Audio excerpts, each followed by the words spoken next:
We talked about this before, and that if you don't know where you're going, any road will get you there. Or if you don't know where you're going, you'll end up somewhere else. Those are two very famous quotes. One's from Alice in Wonderland, and the other is from Yogi Berra, the baseball coach. And what happens, companies need to have a plan. They need to have a vision. Where are they going? And SoftBank in Japan and Mitsubishi in Japan, for example, are known to have 300-year business plans. Well, in the last 20 years, we've changed significantly between the internet and phone technology and AI and everything else. So we're changing very rapidly. But these companies have a 300-year business plan. And while we may never end up where they think we're going to be 300 years from now, the fact that they've got that vision, they've got a direction that they're heading, they're able to push things to where it's closer to their ideals, closer to their success than it is to what I think it's going to be. So building a plan. Now, not everybody has the luxury of having a 300-year business plan. First of all, I'm not going to be alive 300 years from now, and neither are any of you. But our businesses hopefully will be and can be. But the family businesses are able to look at the next generation.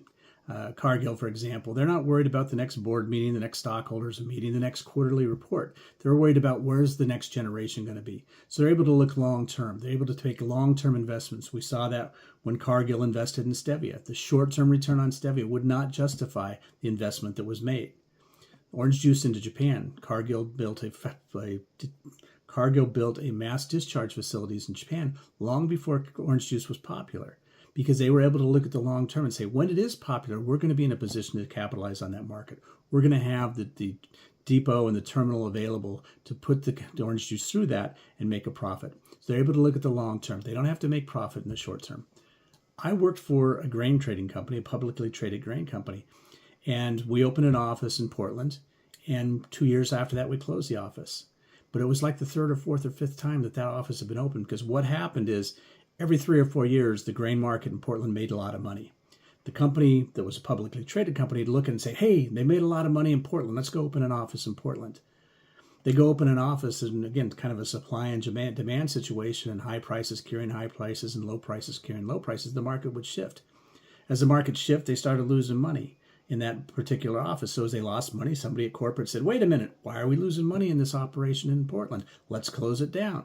So they close it down. A few years would roll along, and it would make a profit again. So they'd go back to the Portland market and make a profit. So they go back and open an office in Portland. The family-owned businesses, which were Cargill, Bunge, Dreyfus, all family-owned, all controlled by a very tight family group, were able to look and say, okay, we're going to lose money 3 out of 4 years. But in that 4th year, we're going to make a lot of money. It's going to justify it. And even if we don't make money in the 4th year, we need that operation in our facility. We need that operation in our portfolio to be able to offer the complete range of our services or a complete range of our products. So again, there's the fact that you have to look at the long term and what does customers expect from us, and you have to look at the long term and what is the benefit in the long term going to be.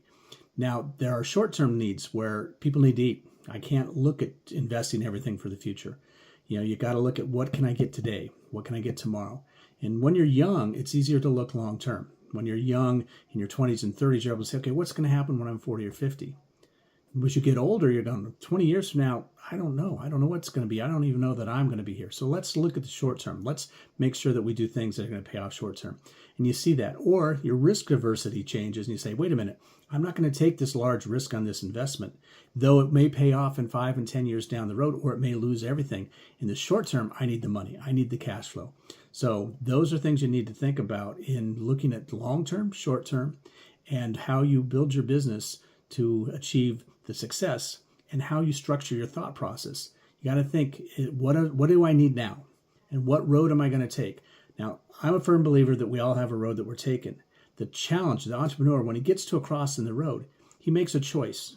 And he's going to follow the one that he thinks is going to give him the greatest returns, whether short-term or long-term, depending on his situation. But he'll take that path.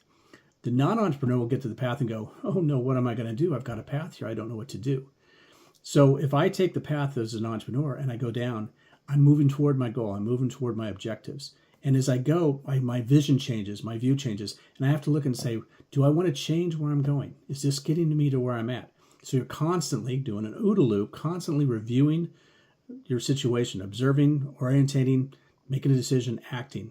Observe, orientate, decision, acting. You constantly modify and change it so that you're always moving in the direction that you want to be in the short term and headed in the right direction in the long term.